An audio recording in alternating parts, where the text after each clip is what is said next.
Fisher, and I'm the Director of Patient Engagement for the Institute for Clinical and Economic Review, known more commonly by our acronym, ICER. Today, I want to introduce ICER, our Patient Council, and our 2024 Progress Report of Patient Council Activities and Impact. I'll quickly be running through the highlights of this report, but know that the full report is linked and available on ICER's website for a closer read. Would highly recommend. As we scroll past the table of contents, I want to first introduce ICER for those who may be unfamiliar with us. We are a nonprofit that does research on how well new treatments work for patients and then recommends a fair price for those treatments based on how well they work. When we review a new treatment, ICER has a public process that engages patients and caregivers, patient advocacy groups, clinicians, insurers, and manufacturers to better understand the benefits and risks of the new treatment that ICER is reviewing. Importantly, our work with the patient community to ensure that the patient lived experience is incorporated into ICER's report and into our understanding of the value of a new treatment is the reason that ICER has invested in the Patient Council. So who is this council? Well, it's made up of 5 patient representatives, all whose bios you can access on ICER's website, but they are Tiffany Westrich Robertson, Tammy Denise, Isaiah Lineberry, Richard Pizzillo, and Dina Thatchett, all who represent different disease and advocacy backgrounds and communities. They were brought together and recruited in order to advise ICER's patient engagement strategy, outreach, and input into our drug reviews and broader initiatives.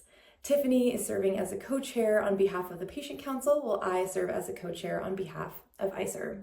The main objective of the Patient Council is to help patients and the public understand the value and impact of their involvement and improve the diversity of people that are included and heard in the process of evaluation of health treatments.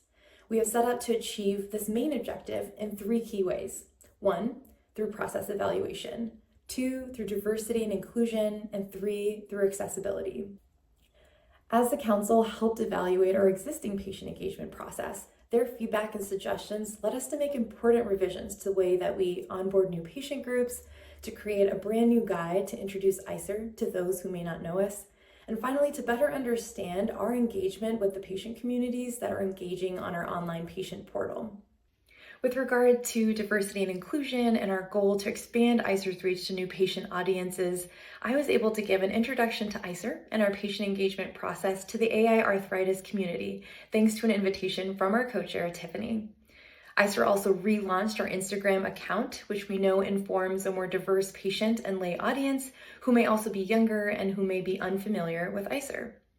And finally, we were able to leverage the Patient Council's personal networks to connect with a caregiver for a review of gene therapies for sickle cell disease and invite this new connection to participate at ICER's public meeting. For our objective to improve accessibility and inclusivity, the Patient Council has helped review a number of ICER's patient-facing materials, such as our process guides and our template for a new patient-friendly report summary, which we are calling the ICER Snapshot. The Council also provided feedback on the content, design, and layout of ICER's patient portal to help us improve our ongoing effort to completely revamp this part of ICER's website.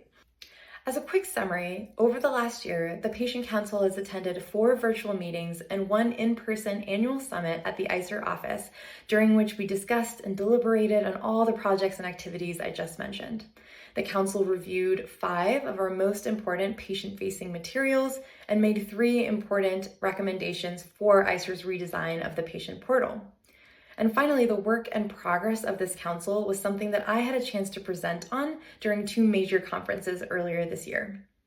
As we look forward, the Patient Council will continue to work toward these 3 main objectives, with an added focus on advising ICER's patient engagement strategy for our more policy-focused initiatives, such as our annual Barriers to Fair Access report.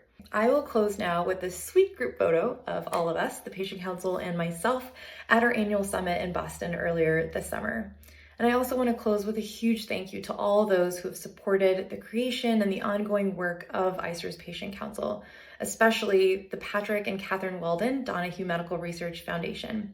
So if you have any questions about ICER, our patient engagement process, or our work with the Patient Council, please come find me and I would love to chat.